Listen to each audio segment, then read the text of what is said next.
तो ये थे 7 ऐसे ख्वाब, इम्पोर्टेंट ख्वाब जिसको बंदे को आए उसका मकसद पूरा हो। यानी वो चाहता है रिश्ता अच्छा हो, अल्लाह रिश्ता अच्छा दे।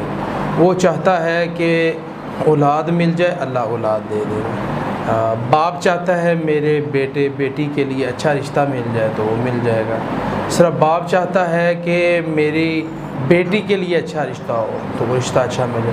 इसी तरह इंसान दौलत की उम्मीद रखता है, अल्लाह उसको दौलत दे देगा। गाड़ी की उम्मीद रखता है, गाड़ी दे देगा।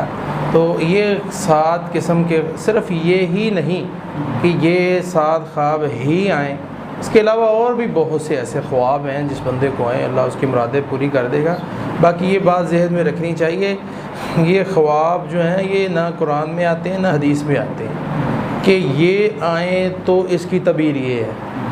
हाँ, हो सकता है क्योंकि दूध अच्छी चीज़